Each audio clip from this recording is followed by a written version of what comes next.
അപ്പോൾ 5 ലക്ഷം രൂപ ബഡ്ജറ്റിനുള്ളിൽ ഒരു 7 സീറ്റ് വാങ്ങണം, അതും ഹൈ ബ്രാൻഡ് വാല്യൂ നിൽക്കുന്ന ടൊയോട്ടോ ഇന്നോവ.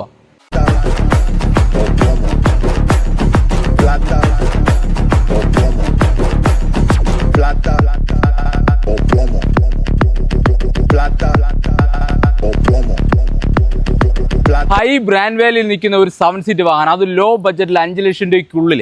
അപ്പോൾ ഈ കാണുന്ന ഒരു വൈറ്റ് കളർ ഇന്നോവയുടെ ഫുൾ ഡീറ്റെയിൽസ് നോക്കണേ. 2009 മോഡൽ, തേർഡ് ഓൺഷിപ്പ്, 2,46,000 കിലോമീറ്റർ മാത്രമേ ഈ ഒരു വാഹനം റെന്റ് ചെയ്തിട്ടുള്ളൂ.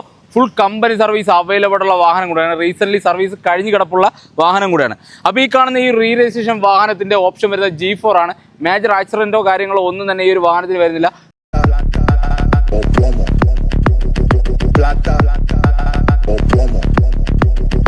Señores, plata o plomo, plata. അപ്പോൾ ഈ ഒരു വാഹനം അഡീഷണൽ ചില ഫിറ്റിംഗ്സ് ആഡ് ചെയ്തിട്ടുണ്ട്. ഫ്രണ്ട് ഗ്രില്ല് ആഡ് ചെയ്തിട്ടുണ്ട്, പിന്നെ ക്രിസ്റ്റയുടെ മിറർ ആഡ് ചെയ്തിട്ടുണ്ട്, ആൻഡ്രോയിഡ് സിസ്റ്റം, 4 പുത്തൻ ടയർ, 4 അലോയ്സ്, പിന്നെ സ്കേർട്ട് കാര്യങ്ങളെല്ലാം ചെയ്തിട്ടുള്ള നല്ല ഹൈ ക്വാളിറ്റിയിൽ മെയിൻറ്റെയിൻ ചെയ്തിട്ടുള്ള വൈറ്റ് കളർ ഇന്നോവ.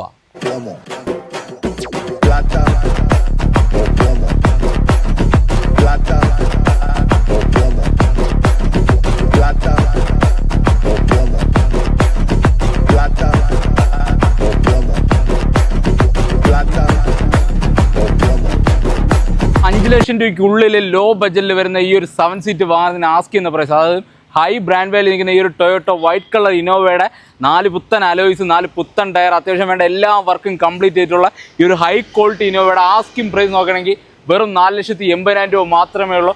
റേറ്റ് ചെറുതായിട്ട് നെഗോഷ്യബിൾ ആണ്. നമുക്ക് ഏകദേശം ഒരു 75% വരെ ലോൺ കാര്യങ്ങളൊക്കെ അവൈലബിൾ ഉള്ള വാഹനം കൂടെയാണ്. അപ്പോൾ ഈ കാണുന്ന ഈ ഒരു വൈറ്റ് കളർ ഇന്നോവയുടെ ലൊക്കേഷൻ തന്നെ ട്രിവാൻഡ്രം നേരിങ്ങില്ല. അപ്പോൾ ആർക്കെങ്കിലും ഈ കാണുന്ന ഈ ഒരു വാഹനം സ്വന്തമായിട്ട് ഐഡിയ ഉണ്ടെന്നുണ്ടെങ്കിൽ നമ്മളൊന്ന് കോൺടാക്ട് ചെയ്യുക, മറക്കാതെ പേജ് ഫോളോ ചെയ്യുക. കൂടാതെ നമ്മളെ വാട്സപ്പ് ചാനലിൻ്റെ ലിങ്ക് പേരുണ്ട്, കയറി ജോയിൻ ചെയ്യുക. അപ്പോൾ ഓക്കെ.